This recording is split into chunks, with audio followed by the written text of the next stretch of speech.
El título de mi comentario es La extraña condición del ser humano. Extraña porque hago un breve planteamiento, porque como Aristóteles señaló, por remitirme al clásico que siempre se cita y que sigue siendo muy útil, los humanos no somos ni dioses ni somos animales, estamos en una especie de nivel intermedio un tanto ambiguo.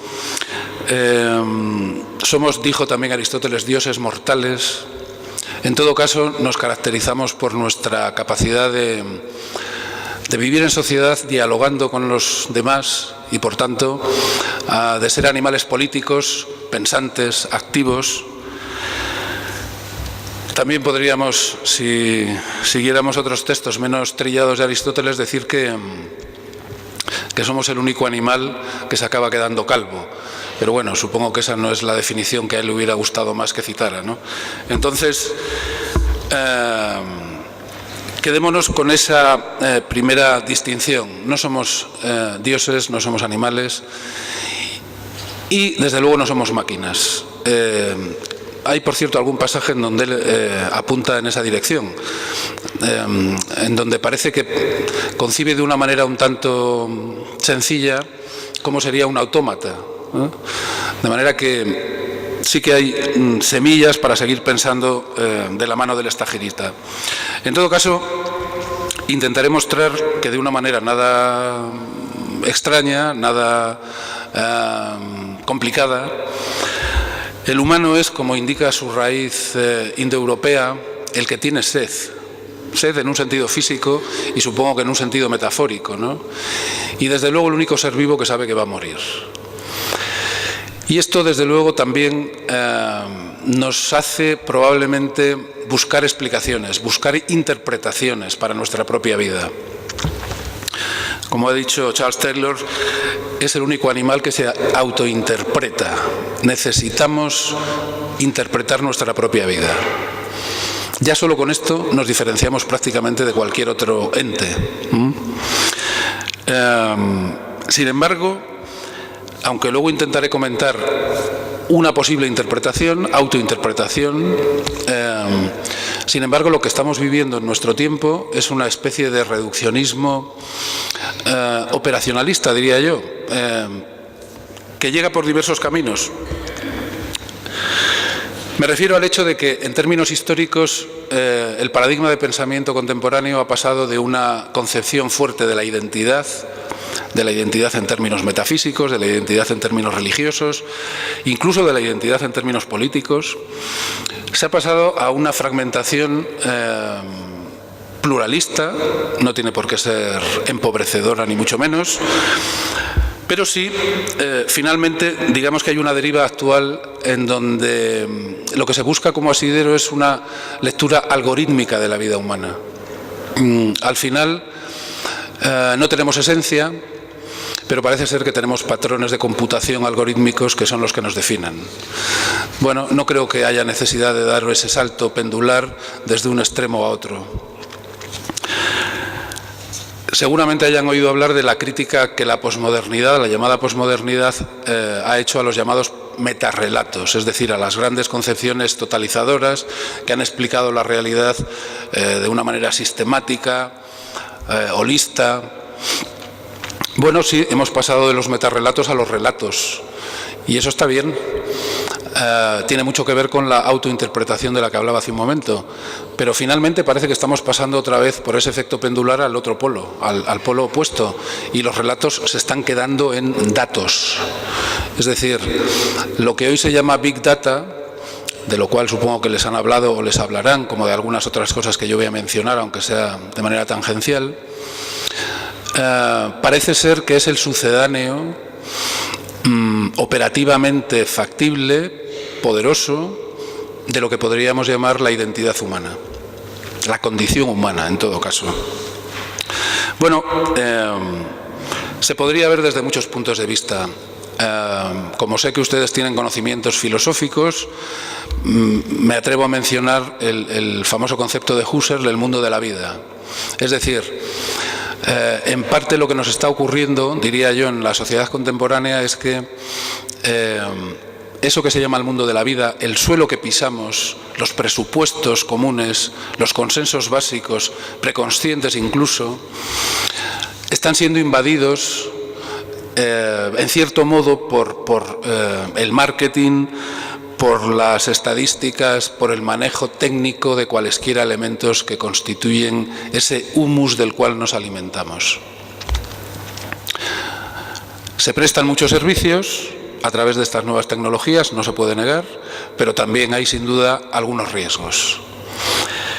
Entre ellos el del posthumanismo que ha guiado estas conferencias, estas charlas. Bien, lo que yo aquí propongo, sigo haciendo mi breve planteamiento, es entender la condición humana como algo relacional y abierto, como algo que no tiene por qué ser esencialista, pero desde luego tampoco tiene por qué diluirse, dispersarse, hasta el punto de que realmente lo humano quede desdibujado y acabe siendo, por así decirlo, inconsistente. En ese sentido, creo que todos reconocemos algo obvio. Tenemos disposiciones naturales, fruto de una larga filogénesis, es decir, de la evolución de la especie. Tenemos elementos también constitutivos que proceden de la ontogénesis, es decir, del hecho de que nuestro organismo tiene una serie de pautas, patrones, principios de organización, etcétera, que sin duda no podemos olvidar.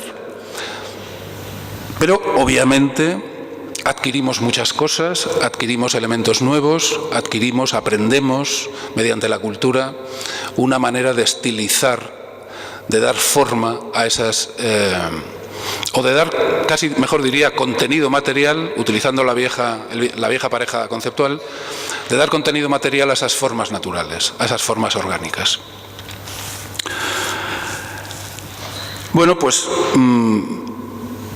podemos mencionar entonces algunos de esos rasgos característicos que nos hacen ser diferentes respecto a todos los demás entes conocidos, obviamente desde un punto de vista racional, que es el que compete a la filosofía, haciendo notar que el hecho de ser distintos no significa que tengamos ninguna potestad para explotar o para dominar eso que llamamos la naturaleza, ¿no? O sea que antropocentrismos y antropomorfismos, los imprescindibles. Bien, en segundo lugar, planteadas así las cosas, si somos seres tan extraños, como decía Sófocles en Antígona, quizá recuerden, somos monstruos, somos seres inclasificables, no encajamos en ninguna de las categorías convencionales. Monstruo aquí no tiene un carácter peyorativo, somos capaces de lo mejor y de lo peor, dice en cierto modo Sófocles, ¿no? Somos seres maravillosos, maravillosos por extraordinarios, por sorprendentes. Bueno, si esto es así,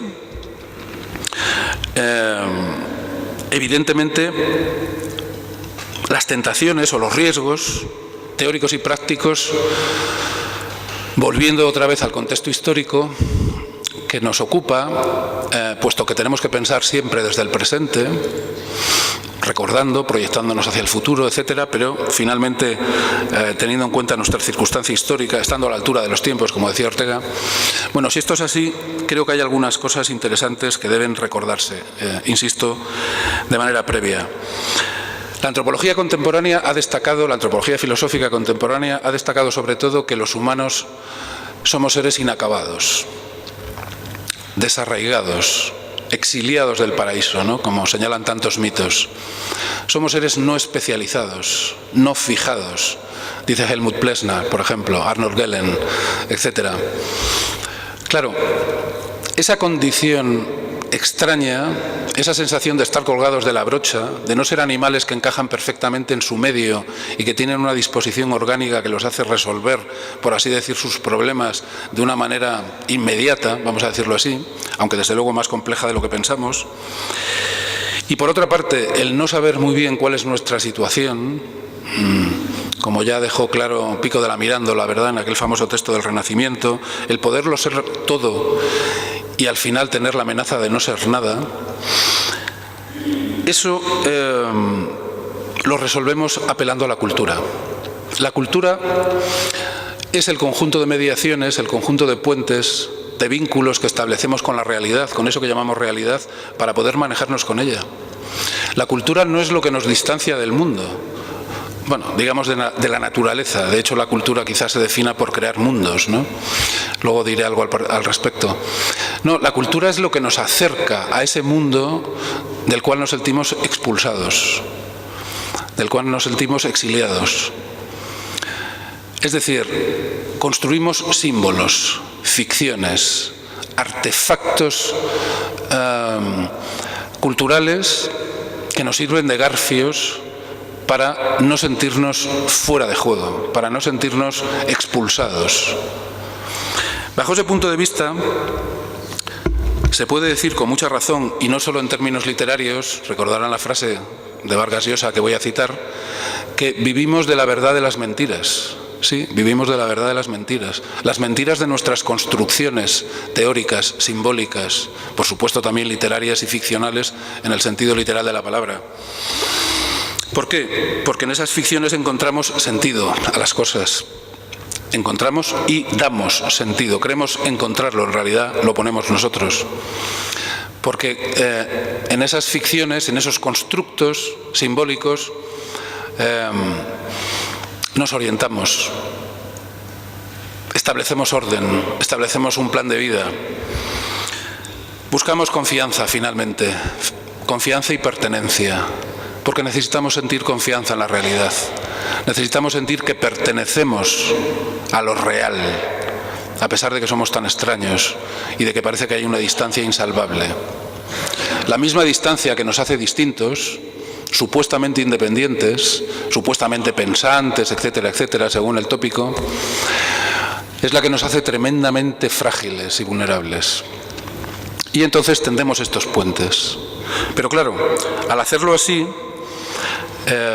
a lo largo de la historia se han dado posiciones que han ensalzado nuestras capacidades, que han hecho de nuestra ambivalencia una potencia creadora de primer orden, y es asombroso lo que hemos hecho los humanos, pero también, lógicamente, se han destacado nuestros errores, lo que filosóficamente se ha llamado la voluntad de poder, que posiblemente ha guiado la modernidad, al menos en parte.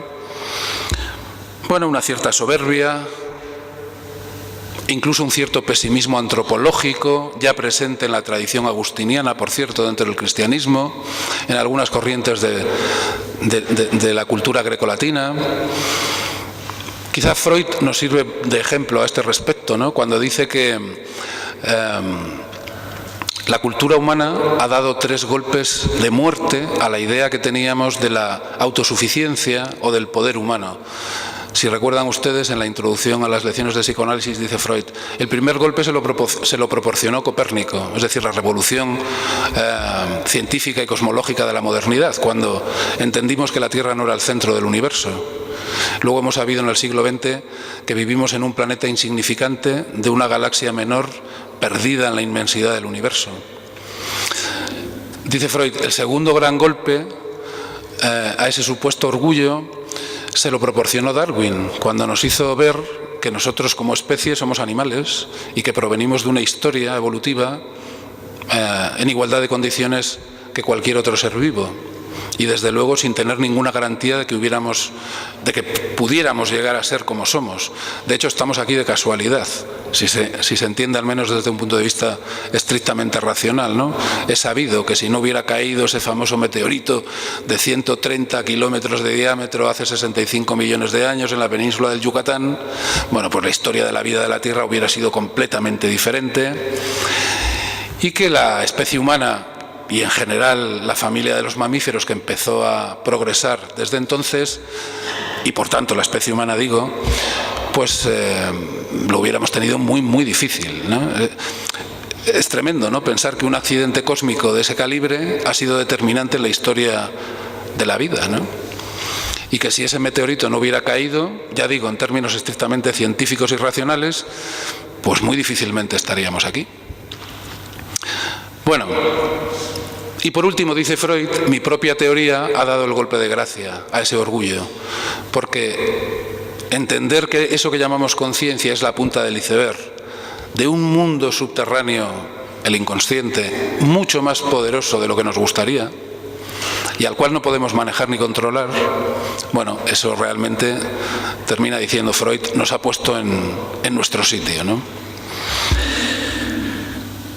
Quizá por eso algunos pensadores contemporáneos, quizá por esas dificultades, entre otras, algunos pensadores contemporáneos, cuando digo pensadores me refiero a científicos, intelectuales, escritores, en fin, en un sentido amplio, ¿no?, se han echado en brazos de ciertas esperanzas que podríamos llamar antihumanistas. Es decir, han querido llevar esa crítica, esa corrección del orgullo humano hasta el punto de bueno, especular con que vamos a recibir mejoras tecnológicas extraordinarias que nos van a hacer superiores, o por el contrario han intentado hacernos notar que somos animales básicamente iguales a los demás y que deberíamos entender nuestra vida en unos términos extremadamente igualitarios, vamos a decirlo así. Pero hay una tercera. Sobre esto, por ejemplo, Víctor Gómez Pin, un pensador español, ha escrito libros muy interesantes, ¿no? En concreto recuerdo uno ahora, Entre lobos y autómatas, para hacer valer lo distintivo de la especie humana, etc. Pero lo que no se suele contemplar de la misma manera o con la misma claridad es el hecho de que la nueva neurología, aquí les han hablado, les hablarán, los grandes descubrimientos del cerebro, aunque apenas estamos empezando a conocerlo, ya apuntan, dicen muchos autores, a la idea de que, bueno, el yo no existe, por supuesto, el cerebro es el que realiza todo el trabajo, nosotros finalmente somos un subproducto, eso que llamamos la conciencia reflexiva, la conciencia de la propia identidad, bueno, somos un subproducto de esa maquinaria extraordinariamente compleja. Es decir, en todos estos casos se está defendiendo un cierto antihumanismo, que me parece tan peligroso o más que ese hiperhumanismo bastante soberbio, bastante antropomórfico y antropocéntrico, que se ha criticado con razón. Bueno, una vez más, no creo que sea necesario pasar de un extremo a otro. Quizá es una manía también aristotélica por aquello del justo medio. No, ni siquiera pretendo ser salomónico, pero sí advertir contra el riesgo de convertir a la vida en una categoría técnica. Es decir, ya no está siendo concebida por muchos autores, por muchos pensadores contemporáneos, ni como una categoría biológica, ni como una categoría antropológica, ni biográfica, ni histórica. Se está convirtiendo en una categoría técnica. Y eso es peligroso, porque sin duda implica un reduccionismo inevitable. Implica una cosificación, implica una instrumentalización. Por muchas y maravillosas aportaciones que la tecnología nos esté haciendo y nos pueda hacer en el futuro, que en absoluto niego. Mi posición no es tecnófoba para nada. Pero sería un problema porque entonces esas llamadas nuevas tecnologías, se las llama también tecnologías convergentes, NBIC, ¿no? Nanotecnología, biotecnología, especialmente la ingeniería genética, tecnologías de la información y de la computación, bueno, pretenden cambiar la condición humana de raíz, pretenden supuestamente hacernos mejores, sin que nadie haya definido todavía de una manera suficientemente aceptada qué es ser mejor, o qué es ser metahumano o posthumano. Entonces ahí nos encontramos con un problema realmente social, político y desde luego filosófico. Si se consiguiera cambiar la naturaleza humana para generar otra cosa, no humana en sentido estricto, claro, eso implica cambiar no solo el ser, sino el querer, el poder, el saber, el deber. Es decir, cambiarían nuestras emociones, cambiarían nuestras nociones, nuestra manera de ver, de entender, de pensar, de sentir. Y desde luego no habría necesidad de formarnos como seres humanos, en el sentido en que los renacentistas decían que la humanitas se consigue mediante el estudio, mediante el aprendizaje, para diferenciarnos de la feritas, ¿no?, de la condición de fieras. Es decir, supuestamente estos grandes avances, algunos de los cuales ya están llamando a la puerta, no todo es ciencia ficción, aunque quede muchísimo por hacer y nos hayan vendido un producto, como se hace siempre, para conseguir fondos de inversión, etcétera, etcétera, ¿no? Pero bueno, algo hay, no cabe duda, como les estarán contando en estas charlas. Bueno, estamos preparados para que eso ocurra. Hay los mínimos consensos sociales. ¿Alguien se preocupa de establecer, digamos, algún tipo de supervisión sobre estos asuntos? Claro, esa es la pregunta que plantea este ciclo de conferencias, ¿no? A mí, en todo caso, me parece de momento muy atrevido dar ese paso sin habernos tentado bien los bolsillos. De igual manera que considero inadecuado negarse a todo tipo de trato con eso que se llama la mejora, en Heisman, ¿no?, el término acuñado ya en la literatura anglosajona, o aparición de algo post o transhumano, como se dice de manera más precisa en los últimos años. Bueno, no hay que negarse por completo, pero desde luego hay que tener sin duda precaución. El viejo principio de precaución de Hans Jonas es aquí muy pertinente. Entre otras cosas porque somos seres tan extremadamente complejos, tan extremadamente sutiles, como voy a intentar recordar a todos ustedes, que no podemos tocar un aspecto impunemente, porque las conexiones son lo que nos definen. Y en ese sentido, quien prometa un cambio parcial sin que eso acabe afectando a nuestra condición humana, está prometiendo algo que no está en sus manos. En tercer lugar, ¿cuáles son esas estructuras que yo llamaría fundamentales de la vida humana? ¿Por qué ese equilibrio tan delicado tiene que ser respetado, por así decir, y manejado con extrema precaución? Bueno, pues voy a ser sencillo, no quiero entrar en ningún tipo de discurso técnico o sistemático a la vieja usanza. Voy a hablar de tres grandes estructuras. En primer lugar, las fisiológicas y funcionales. Ya lo he adelantado y es obvio para todos. Somos organismos. En el sentido en que los epicúreos llamaban sarx a nuestra constitución como carne viva, ¿no? Es decir, somos vertebrados, somos mamíferos, somos primates y somos homínidos. No lo podemos olvidar nunca. Venimos de ahí y eso sigue estando presente en nuestra identidad profunda. Naturalmente, doctores tiene la Iglesia que les hablarán de ello. Dependemos de un genotipo, de un fenotipo. Finalmente somos 35 billones con B de células maravillosamente coordinadas. No se sabe muy bien cómo, a partir de ese programa genético, pero que debe ser completado, claro, con multitud de mecanismos epigenéticos.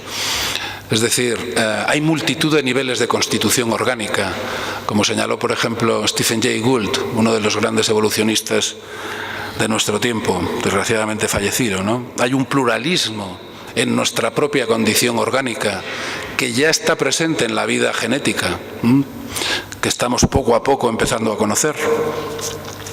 Sin duda, en un tercer nivel hay un cerebro que, como he dicho antes, también empezamos a conocer y que tiene una potencia extraordinaria.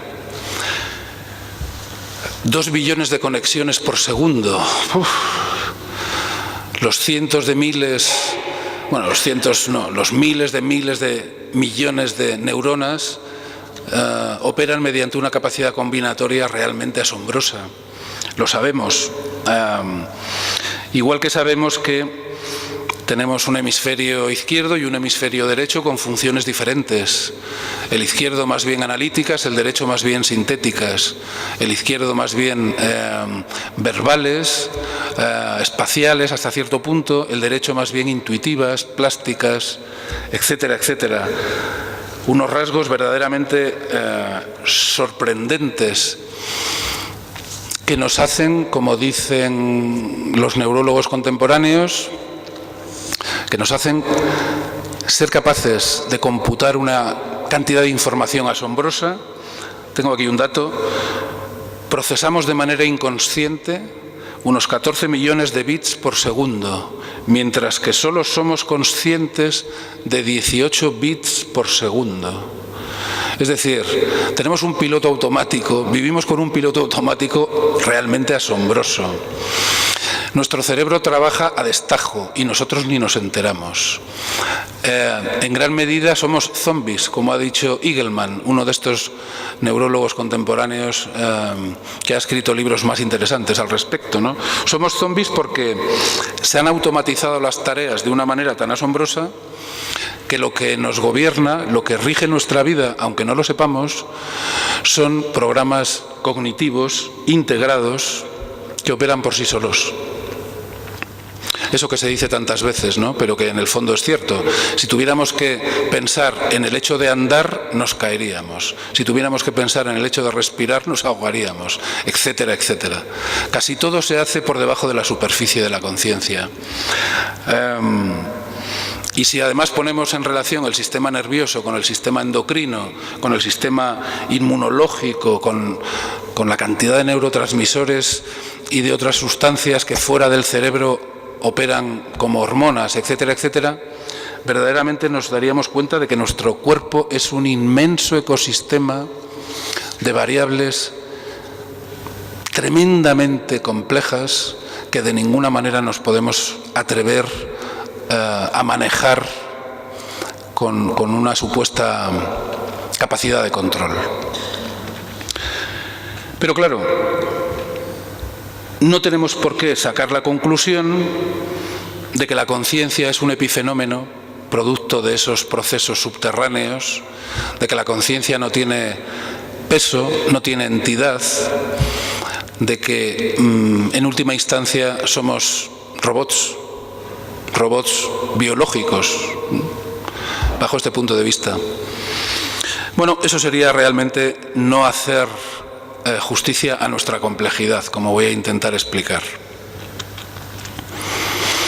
Y es que, como han señalado diferentes autores, estoy pensando ahora en uno que se llama Stephen Mithen, quizá lo que nos caracteriza es justamente el flujo cognitivo, es decir, no solo el que haya programas cognitivos que operan por sí mismos, como nos están enseñando los neurobiólogos, sino que somos capaces de establecer nuevas relaciones de flujo cognitivo entre diferentes tipos de inteligencia. Es decir, diferentes expertos desde hace unos 30 años vienen hablando de una composición modular de la inteligencia. Bueno, eso hasta cierto punto está superado, pero se mantiene la idea de que lo que nos caracteriza precisamente es que somos capaces de combinar formas de inteligencia tan diferentes que nosotros integramos de manera consciente, no solo de manera inconsciente, mediante eso que llamamos analogías, metáforas, intuiciones. Es decir, que el comportamiento de nuestro cerebro no es algorítmico, como señaló el gran matemático y físico británico Roger Penrose.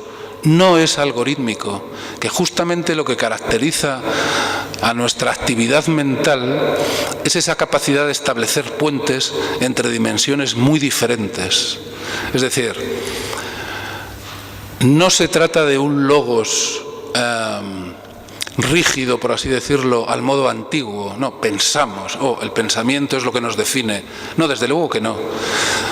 Prefiero hablar de inteligencia en este sentido, una inteligencia operativa, una inteligencia extremadamente flexible, plástica, dúctil, esa que nos permite tender puentes entre ámbitos de realidad diferentes para sumar formas de comprensión diferentes. Eso que nos hace ser tan poderosos intelectualmente mediante una ecuación matemática o mediante una metáfora literaria. Eso que también, paradójicamente, a menudo nos lleva a caer en la disonancia cognitiva. Es decir, el hecho de que nuestra mente se divida en lógicas contradictorias, pero que coexisten, sobre todo cuando tenemos miedo, cuando estamos bajo presión, cuando no sabemos cuándo afrontar un gran problema. Eso que se llama la disonancia cognitiva y que, como saben ustedes, se basa en multitud de estudios y experimentos incontrovertibles. Es decir, no solamente tenemos una lógica fluida, sino que además somos capaces de generar lógicas diversas y antagónicas, sin caer en ninguna patología. No estamos hablando aquí de ningún proceso esquizofrénico ni nada por el estilo. Bueno, eso significa que no somos máquinas orgánicas. Eso significa que lo inconsciente cerebral es poderosísimo, pero nuestra conciencia no es una invitada de última hora. En segundo lugar, he dicho estructuras culturales y simbólicas. Antes decía fisiológicas y funcionales, contamos con organismos, ahora menciono culturales y simbólicas, es decir, contamos con interpretaciones, con cosmovisiones. Lo mencioné al principio, los símbolos son esos artefactos que nos permiten relacionarnos con las cosas. Como señaló el gran filósofo alemán Ernst Cassirer, los símbolos son realmente el vínculo entre nuestra subjetividad y eso que llamamos objetividad. Nosotros no tratamos con objetos, tratamos con símbolos. Quizás un problema, por cierto, quizá hay otras formas de trato con el mundo en otro plano de conciencia, pero ese no es el asunto que ahora nos interesa. En todo caso, vivimos dentro de órdenes imaginarios que son tanto o más reales que eso que llamamos realidad. Seguramente muchos de ustedes hayan leído a Yuval Noah Harari, ¿no? El gran historiador y pensador israelí que en estos últimos años ha insistido en estas cuestiones, en sus obras Homo sapiens, Homo Deus, etc. Sí, en efecto, somos seres imaginadores. La imaginación, es decir, la capacidad de producir símbolos a gran escala, seguramente es lo que más nos caracteriza. En este sentido, generamos realidades paralelas. Los símbolos son construcciones paralelas, virtuales en el sentido lato de la palabra. Ficciones, como dije al principio, que son más reales que la realidad misma, o mejor dicho, que son la realidad tal como nos es dada, de la única manera que nos es dada. Y por otra parte sabemos que existen universales culturales. Hay mucha y muy buena bibliografía sobre esto. Brown, Wilson, Steven Pinker. Es decir, todas las sociedades humanas coinciden en una serie de universales, por eso se dice así, claro, porque nos incluye a todos los grupos humanos. El cortejo, el aseo, la manera de tratar con la sexualidad, de tratar con la muerte, la danza, la fiesta, docenas de universales culturales, podríamos decir, en donde los humanos coincidimos, convergemos, porque finalmente, claro, hemos visto que tenemos una naturaleza orgánica común. Bien, es cierto que las condiciones históricas y culturales hacen que eso se manifieste de manera muy plural, ¿no? La infinita riqueza de las culturas humanas, de las lenguas humanas, etcétera. Por cierto, el lenguaje seguramente sea el engranaje perfecto entre eso que hemos llamado cerebro y eso que llamamos mente cultural. Sí, somos homo loquens. Sin lenguaje, la realidad no existe para nosotros, al menos no de una manera suficientemente estructurada. Aquello que decía Wittgenstein, ¿no? Los límites de mi lenguaje son los límites de mi mundo. Poner nombre a las cosas es la forma fundamental de dar sentido, de organizar esa pluralidad infinita, abigarrada y a menudo caótica de la realidad. Es decir, creamos mundos. Ya no hablamos de naturalezas, hablamos de mundos quizá en el sentido etimológico que tenía para los romanos, ¿no? Mundus era el perímetro que trazaban alrededor del campamento militar o alrededor de la zona habitada, de la zona de construcciones. Es decir, necesitamos delimitar las cosas, porque si no nos perdemos. Así de sencillo. Y por eso construimos tantas teorías, clasificaciones, taxonomías, de toda clase, ¿no? Es decir, construimos mundos simbólicos. Ahora creo que el concepto tiene plena vigencia. Me permito recordar también la etimología de la noción de simbolón, ¿no? Aquello que va siempre en pareja, aquello que encaja perfectamente, es decir, la cosa con el nombre, con el símbolo. Y no nos olvidamos que, como han señalado muchos autores también con abundantes argumentos, la mayor parte de esta construcción metaforológica, de estas metáforas con las que pintamos la realidad, tiene como origen nuestra corporalidad. Como han señalado Mary Douglas, por ejemplo, Lakoff y Johnson y muchos otros, hemos construido un primer mapa de la realidad, este mapa simbólico de la realidad, a partir de nuestra constitución orgánica, del hecho de que tenemos bilateralidad, del hecho de que tenemos arriba y abajo, delante y detrás, etcétera, etcétera. Sí, y esto es lo maravilloso, que esa base orgánica es la que permite construir ese segundo nivel del edificio simbólico. Bien, en tercer lugar, el conjunto de estructuras sociales y conductuales, es decir, la producción de instituciones, creo que es lo que nos define. Somos organismos, somos interpretaciones, somos instituciones. Claro, cuando hablamos de instituciones no estamos hablando de organismos oficiales, no estamos hablando del gobierno ni de un edificio, aunque tenemos a veces quizá esa asociación un tanto empobrecedora, no, estamos hablando de todo tipo de asuntos ligados a la vida colectiva que regulan nuestra convivencia. Sí, una institución es el Parlamento y otra institución es el matrimonio, pongo por caso.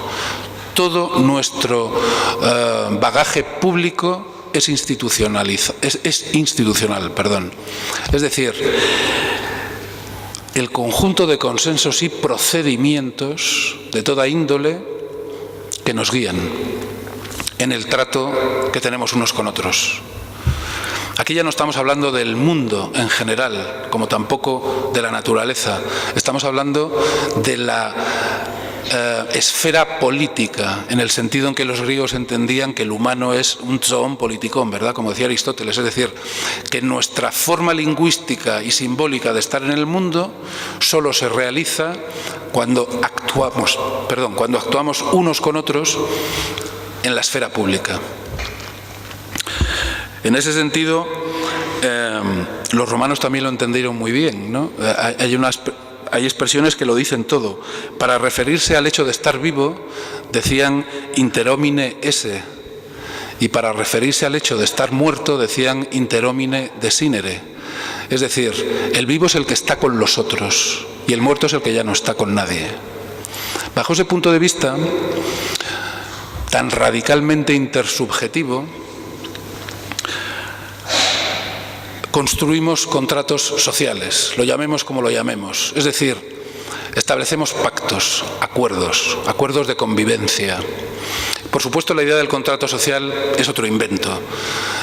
Nunca hubo tal pacto original, etcétera, etcétera. Pero da igual, lo que importa es lo que significa. Es decir, los humanos pactamos, firmamos alianzas de convivencia a través de esas instituciones. Por cierto, precisamente una de las cosas que están en crisis en nuestro mundo contemporáneo, me atrevería a decir, es esta, el pacto social.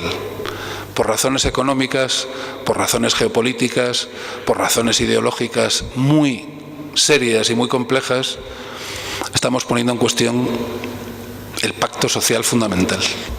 Y esto es peliagudo.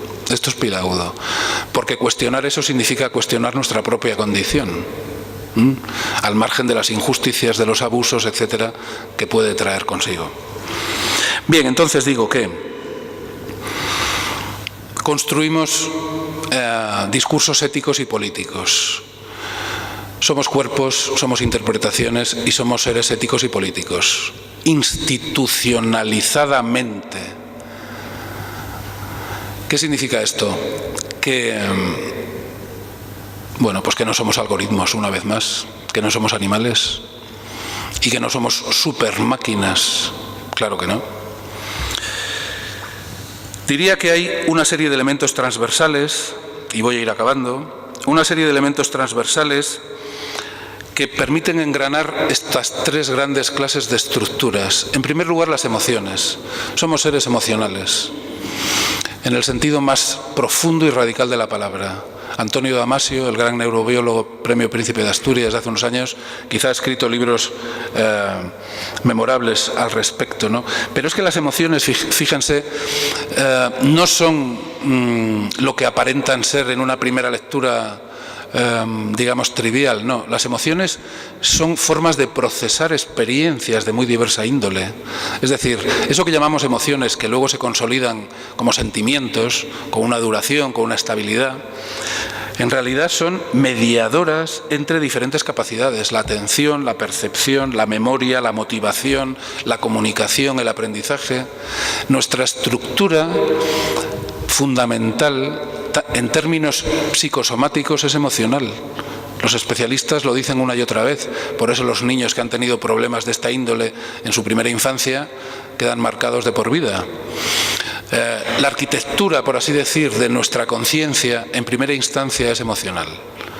Lo sabemos porque nos trae muchas alegrías y muchos problemas, ¿verdad? Pero ya digo, tienen un alcance mucho más poderoso de lo que a primera vista parece. La emoción alimenta al pensamiento y el pensamiento alimenta a la emoción. Damasio ha insistido en esto. Las personas que tienen dañadas ciertas zonas cerebrales que les impiden procesar sus emociones de manera correcta son intelectualmente muy limitadas en ciertos campos de la experiencia y tal vez muy inteligentes en otros. Esto no es una cuestión de todo o nada, ¿no? De la misma manera que saber educar las emociones, tener inteligencia emocional, como se dice ahora, la capacidad de comprender y de orientar nuestras emociones, como decía Spinoza, al hilo de lo que mencionaba amablemente el padre prior, bueno, pues eso también es fundamental. Hay un camino de ida y vuelta absolutamente constitutivo entre nuestro carácter emocional y pensante. Y finalmente eso constituye estilos de vida que quedan grabados en forma de mapas cerebrales, de mapas neuronales, como ha dicho por ejemplo Edelman y otros autores, estilos de vida que quedan grabados en forma de mapas simbólicos, estilos de vida que quedan grabados también en mapas emocionales, emocionales y conceptuales. Del lenguaje ya he dicho algo, no voy a insistir. El lenguaje es aquello que permite engrasar esas tres dimensiones de las que he hablado, las que permite comunicarlas, las que permite expresar ese flujo cognitivo, esa capacidad de nombrar, de saltar de un plano a otro, de lo orgánico a lo cultural, de lo cultural a lo social, a lo institucional. Desde luego la técnica es fundamental, somos técnicos por definición. Creo que Néstor Ortega tenía mucha más razón que todos los críticos contemporáneos de la técnica desde una posición metafísica. El ser humano es técnico y por eso ha sobrevivido. Es técnico en las múltiples manifestaciones que esto implica. De manera que, insisto, no es ninguna posición tecnófoba la que aquí manejo, al contrario. La técnica está presente en nuestra constitución orgánica, en esa conexión extraordinaria entre una mano que tiene 35 músculos y nuestro cerebro, en la bilateralidad, etcétera, etcétera, pero está presente sin duda en nuestras construcciones. Planeamos cómo construir artefactos que nos van a permitir volar, que nos van a permitir curar enfermedades, que nos van a permitir navegar debajo del agua, etcétera. Bueno, es obvio, las nuevas tecnologías nos están diciendo continuamente que nos prestan un servicio extraordinario, a la vez que invaden nuestra vida, como decía al principio, de una manera que puede llegar a ser muy preocupante. Bien, no hace falta insistir. Y por último, señalaría una cuarta capacidad transversal entre esas tres grandes clases de estructuras: la imaginación. Algo dije antes. Para mí la imaginación, la loca de la casa, como decía Santa Teresa, y lo parafraseaba Ortega, la loca de la casa es la que realmente consigue conectar, vincular todos estos planos, todas estas dimensiones, este grosor de nuestra identidad, esta multidimensionalidad de nuestra vida. Yo creo que es realmente eso que ha quedado un poco en la trastienda, en segundo plano, y que sin embargo es lo verdaderamente creativo en los humanos. ¿Qué significa entonces todo esto que intento mostrar, aunque sea de una manera apresurada? Pues que, como dije antes, estamos constituidos por un sutilísimo equilibrio de elementos y aspectos biológicos, psicológicos, intelectuales, sociales, culturales, a menudo disarmónico, a menudo vivido en forma de conflicto, de contradicción, por supuesto. Pero en cualquier caso, si algo define a los humanos, y en esto voy a ser bastante antitópico, es esta complejidad de elementos sin priorizar a ninguno sobre los demás. Es decir, este realmente complexus, esta estructura o metaestructura que lo abraza todo, como dice la etimología del término. Es decir, el hecho de que somos sapiens y demens, somos sapientes y dementes, como ha dicho Edgar Morin, somos homo ludens, somos homo faber, somos homo mythologicus, somos homo loquens, etcétera, etcétera. Tenemos tal capacidad, tal versatilidad, tal ductilidad, que eso es lo que nos caracteriza. Como decían los antiguos, el no ser nada en concreto y poder serlo casi todo. Desde nuestra situación, claro, como seres finitos, orgánicos. Lo dijo Ortega muy bien, lo dijo Aristóteles muy bien en la Ética Nicómaco, en una expresión genial, ¿no? Dijo, somos deseo inteligente y somos pensamiento deseante. Bueno, es una manera, creo, muy profunda de mostrar esta unión de lo pensante y de lo demente, de lo animal y de lo propiamente humano. Humano en el sentido no contra lo biológico, sino como lo superanimal, en todo caso. Tenemos impulsos, tenemos emociones, tenemos razón y tenemos imaginación. Y esa estructura somática y semántica a la vez, esa estructura, perdón, al final del día son muchas horas de hablar o de cantar ópera y ya no me sale la voz. Bueno, tenemos esquemas y estructuras, digo, somáticas y semánticas, sentimentales y críticas, lógicas, y eso es lo que nos hace realmente únicos. Es decir, y con esto acabo, a modo de conclusión, el humano es un híbrido que está continuamente autoconstruyéndose. Eso es lo que nos hace únicos. Estamos continuamente construyéndonos a nosotros mismos y unos en relación a otros.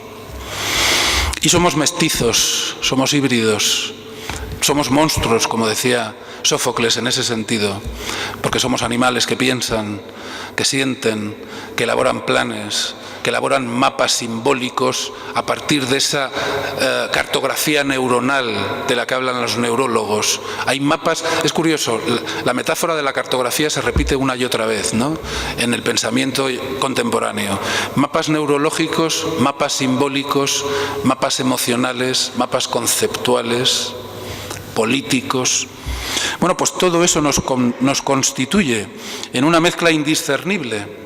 Eso es lo que nos hace tan densos, tan inextricablemente creativos y problemáticos y conflictivos, hacia adentro y hacia afuera. No tenemos algo que nos determine, no somos reos de esos programas mentales, orgánicos, simbólicos.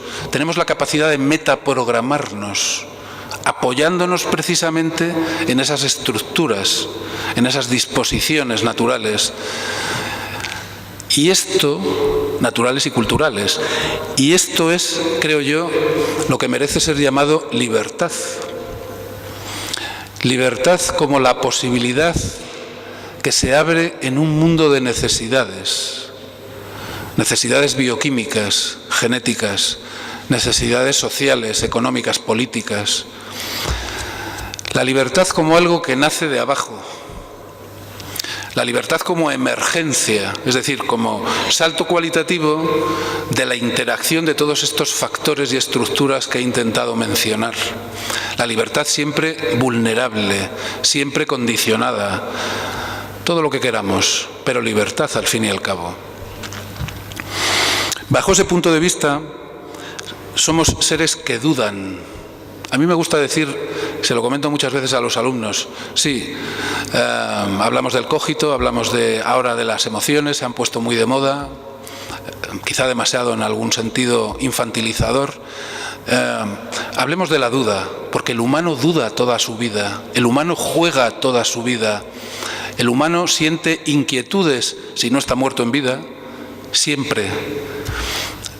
Aquello del Quijote, ¿no? Podrán quitarme la aventura, pero la aventurarme no. Eso es lo que nos hace únicos.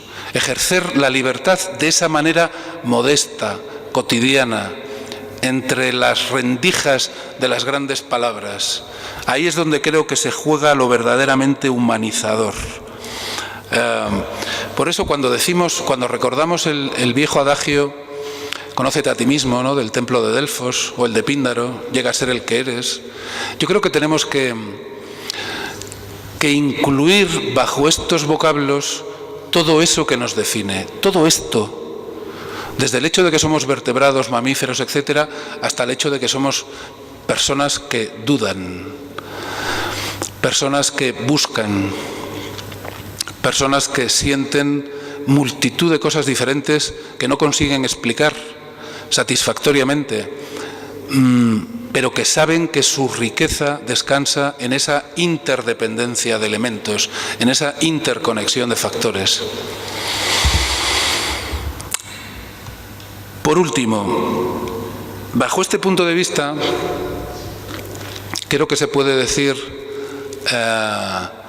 más allá de las palabras habituales, y aquí cito a Jorge Wagensberg, un gran físico y divulgador, fallecido desgraciadamente hace poco tiempo, dice: los humanos tenemos que manejar 4 grandes sentidos: el sentido común y el sentido crítico, que se contrapesan, y después, no menos importante, el sentido del humor y el sentido del ridículo, que también se contrapesan.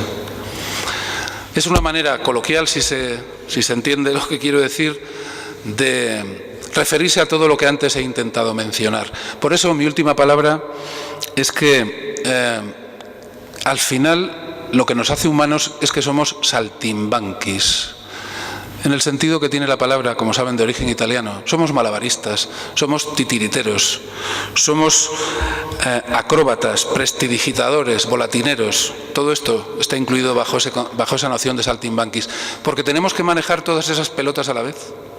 El ser cuerpo, el ser pensamiento, el ser emoción, el ser símbolo, el estar conviviendo con otros, el tener cantidad de incógnitas, de incertidumbres, y sin embargo tener que hacer de todo eso el vehículo para nuestra libertad. Gracias.